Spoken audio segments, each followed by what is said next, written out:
Okay, so what happens is, how am I going to try to explain this to you, and I'm going to make more videos about it, because I know that employers are ignoring this. I know disability agencies are ignoring this.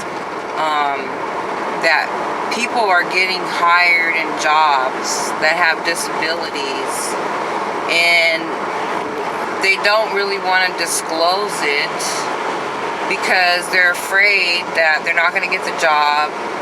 And then when they do disclose it, they don't want to act like there are too many problems or there's too many accommodations that they need, because right at the beginning when you get hired, employers don't really want to hear all that. They just want you to go sit down at the desk and be quiet and do whatever they tell you to do.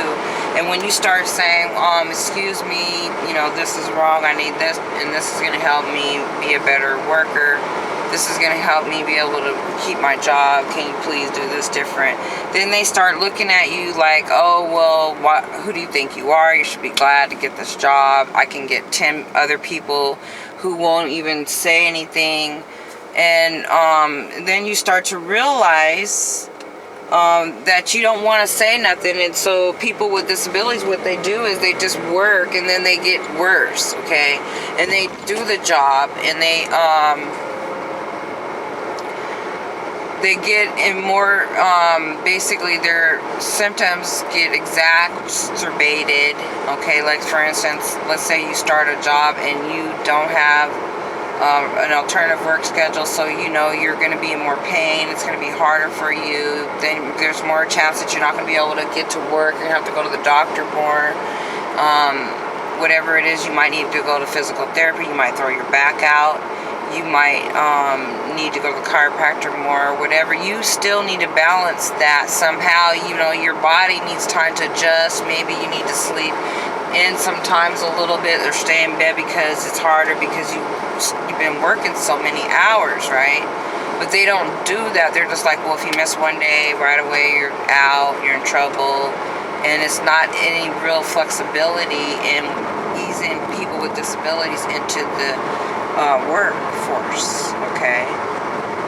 So what happens is people get the job, they don't get reasonably accommodated, they don't say anything because they're out of fear they're going to get, because they go through probation, right?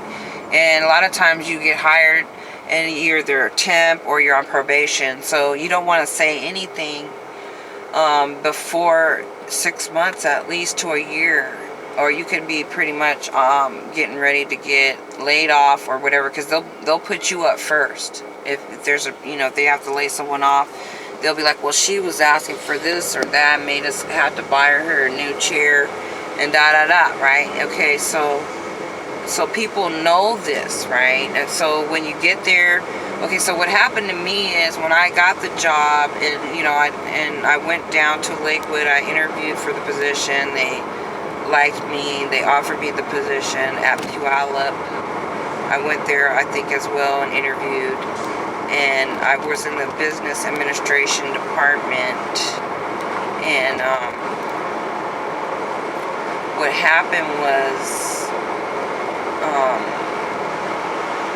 they needed someone that worked like the front where you walk in and where the students need to ask questions about the program, or just check where the professor is or whatever, that mostly they just drop off papers or whatever, sometimes ask where their professor's room is, and